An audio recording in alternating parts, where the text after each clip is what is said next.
नमस्कार दोस्तों, मेरा नाम है सोनू निगम और आप देखना शुरू कर चुके हैं सेंटर फॉर सोशल स्टडीज़ की वीडियो।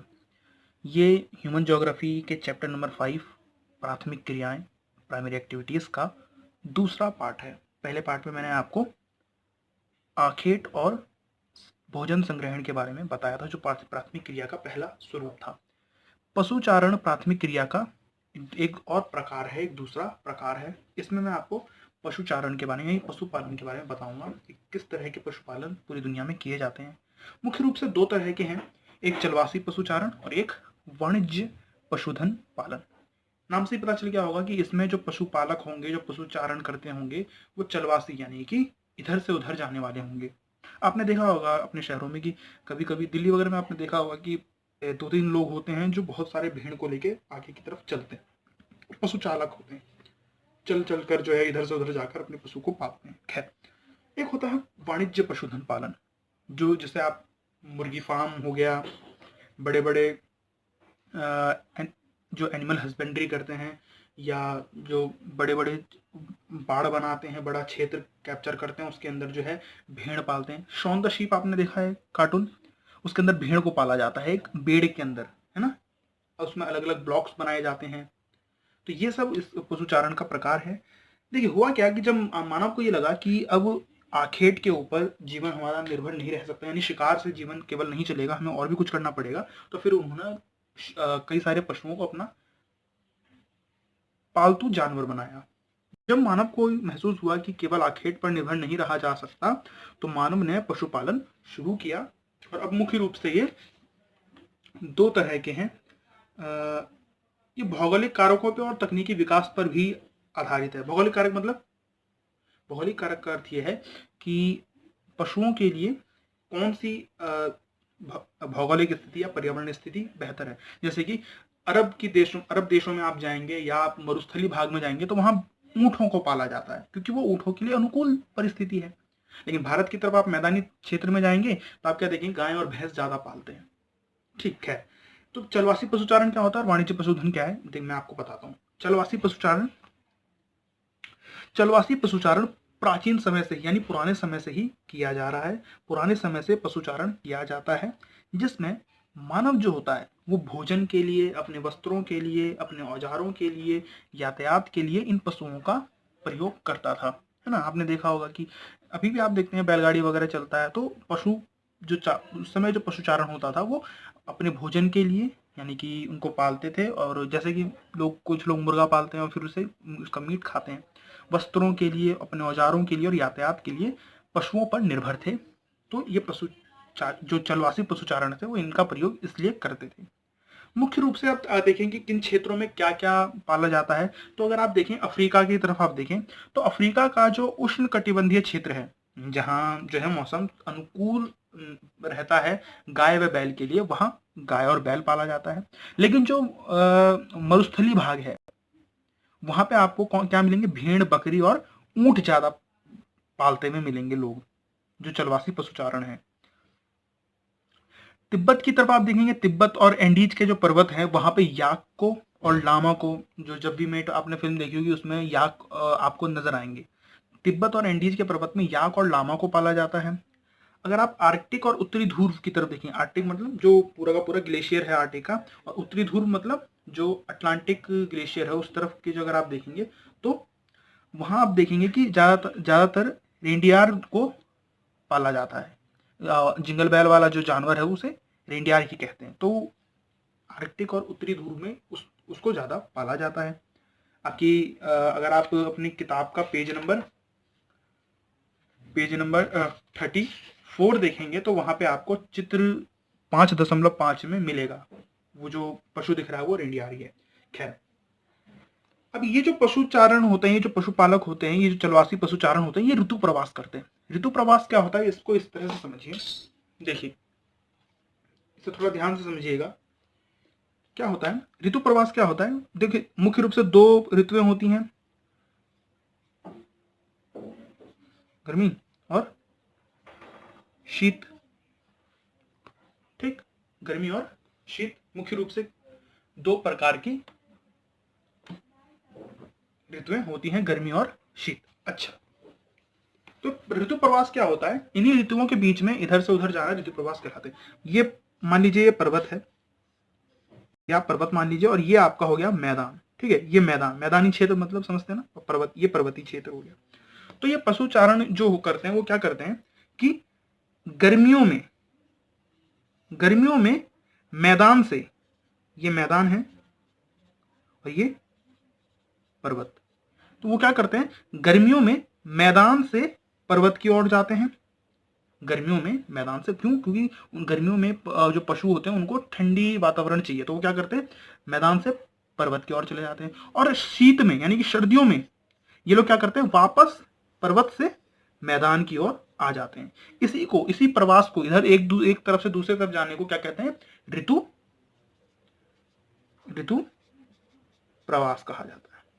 तो ये जो चलवासी पशुचारण है, चलवासी मतलब चलते फिरते रहते हैं, तो ऋतु प्रवास ये करते हैं। अच्छा, अब ये ऋतु प्रवास करते हैं, आपको समझ में आ गया होगा ये पॉइंट कि चलवासी पशुचारण जो है वो ऋतु प्रवास करते हैं। अब भारत में भी देखिए अलग अलग प्रकार के लोग हैं जो ये पशुचारण करते हैं। देखिए ध्यान से, क्या भारत के हिमालय क्षेत्र जो है, हिमालय पर्वत का क्षेत्र, वहां पे गुज्जर, बकरवाल, गद्दी, भूटिया, इन सब समूह के, इस सब प्रजाति के जो लोग हैं वो चलवासी पशुचारण वाला काम करते हैं। इसके अलावा जो टुंड्रा प्रदेश है, टुंड्रा प्रदेश समझते हैं, जो मैंने आपको यूरोप और एशिया वाला जो भाग था जहां पे आखेट किया जाता है, मैं आपको दिखा देता हूं, वैसे मैं आपको मैप बताऊंगा लेकिन मैं आपको दिखा देता हूं। ये वाला जो भाग है, ये वाला जो भाग है, ये पूरा का पूरा रूस है। तो ये ऊपर वाला जो भाग है, ये जो उत्तरी ध्रुव से लगता हुआ भाग है, इसे टुंड्रा प्रदेश कहते हैं। हालांकि मैं आपको अभी मैप पूरा बताऊंगा। तो ये टुंड्रा प्रदेश में भी इस तरह का ऋतु प्रवास होता है। अब आप अंदाजा लगा सकते हैं कि भारत में हिमालय पर्वत वाला ऋतु प्रवास कैसा होता होगा। ठीक वही परिस्थिति रहती होगी कि मान लीजिए ये भारत का हिमालय पर्वत है, तो क्या करेंगे गर्मियों में वो लोग क्या करते होंगे पर्वत की तरफ चले जाएंगे। जो भी गद्दी जाति के जो लोग हैं, जो बकरवाल हैं, या जो भूटिया हैं, या गुज्जर समूह के जो लोग हैं, वो क्या करेंगे मैदान से पर्वत की ओर चले जाते होंगे गर्मियों में, और सर्दियों में क्या करते होंगे पर्वत से फिर मैदान की ओर चले आते होंगे। भारत के स्थिति में ये होता होगा। अब टुंड्रा प्रदेश की स्थिति में ऋतु प्रवास कैसा होता होगा, क्योंकि वहां तो पर्वत तो इतने नहीं है लेकिन ठंड बहुत पड़ती है। तो वो क्या करते हैं, देखिए जितना उत्तर की तरफ जाएंगे उतना ठंड ज्यादा बढ़ेगी, है ना, क्योंकि उत्तर में क्या है, उत्तर की तरफ क्या है भाई, नॉर्थ पोल है ना, उत्तरी ध्रुव। तो जितना उत्तर की तरफ जाएंगे उतना ठंड ज्यादा बढ़ेगी, और जितना दक्षिण की तरफ आएंगे उतना कम ठंड मिलेगा। तो क्या करते हैं गर्मियों में वो लोग कहाँ चले जाते हैं, उत्तर की ओर जाते हैं, उत्तरी ध्रुव के और समीप चले जाते हैं, ठीक है। और सर्दियों में वो उत्तर से वापस दक्षिण की तरफ आते हैं। टुंड्रा प्रदेश की ये स्थिति है, जो टुंड्रा प्रदेश है उसकी ये स्थिति है। तो ये आपको ध्यान रखना होता है। खैर, अब चलवासी पशुचारणों की संख्या जो है वो दिन प्रतिदिन घट रही है। चलवासी पशुचारकों की संख्या दिन प्रतिदिन घट रही है। क्यों घट रही है, क्योंकि राजनीतिक सीमाओं का निर्माण हो गया है। देशों में उनकी सीमाएं जो है वो बट चुकी है। पहले तो देश में सीमाएं बटी हुई नहीं थी, तो बाद में बटी है। पहले कोई नेशन स्टेट तो होता नहीं था, तो इधर से उधर जा सकते थे। लेकिन क्या आज पाकिस्तान का कोई चलवासी पशुचारक जो है वो भारत की सीमा में आ सकता है? नहीं आ सकता, उसे रोक लिया जाएगा। तो राजनीतिक सीमा के चलते चलवासी पशुचारकों की संख्या कम हुई है। और दूसरा कारण यह है कि अब चलवासी पशुचारक जो है उनके लिए या पूरे विश्व में बस्तियों का निर्माण हो चुका है। तो अब देखिए दिल्ली में अगर कोई चलवासी पशुचारण कर सकता है? नहीं कर सकता, वो बड़ा मुश्किल काम है, ठीक। तो इस तरह से जो है अब ये संख्या इनकी घट चुकी है, क्योंकि उन्हें नए नए काम मिल गए हैं लोगों को। इनके प्रमुख क्षेत्र कौन से? तो 3 प्रमुख क्षेत्र हैं जहां पे पूरी दुनिया में 3 ऐसे प्रमुख क्षेत्र हैं जहां पे चलवासी पशुचारण किया जाता है। मैप आप निकाल लीजिए, मैंने आपको पहले बोला इस चैप्टर में आपको लगभग 10 मैप सीखने पड़ेंगे, तो आप मैप निकाल लीजिए। मैं आपको बताता हूँ कौन कौन सा वो क्षेत्र है। तो ये देखिए, ये आपका मैप है, ये वाला काम आएगा इसका। तो ये जो पेज नंबर 34 पे मिलेगा आपको ये 5.4। मैं आपको बताता हूँ। देखिए मैप सीख, वैसे एक सेपरेट वीडियो भी है मैप के ऊपर जिसमें पूरे सिलेबस का मैप उसमें मैंने आपको बताया हुआ है। चलिए,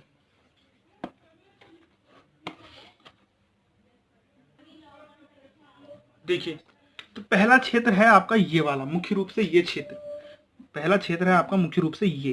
अब आप देखिए इसमें कितना बड़ा क्षेत्र आ जाता है। ये पूरा चलवासी पशुचारण का क्षेत्र हुआ करता था। देखिए ये क्या है, इसमें आपका अफ्रीका आ जाता है,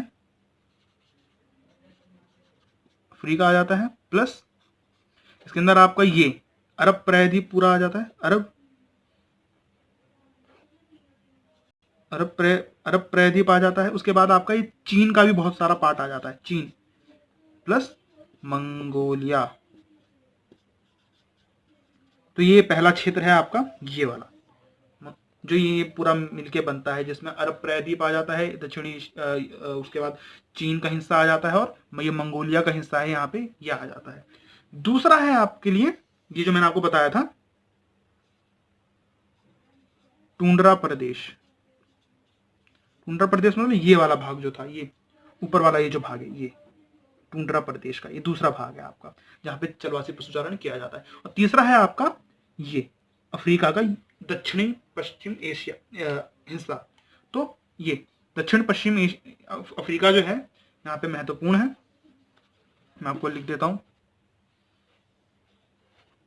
दक्षिण पश्चिम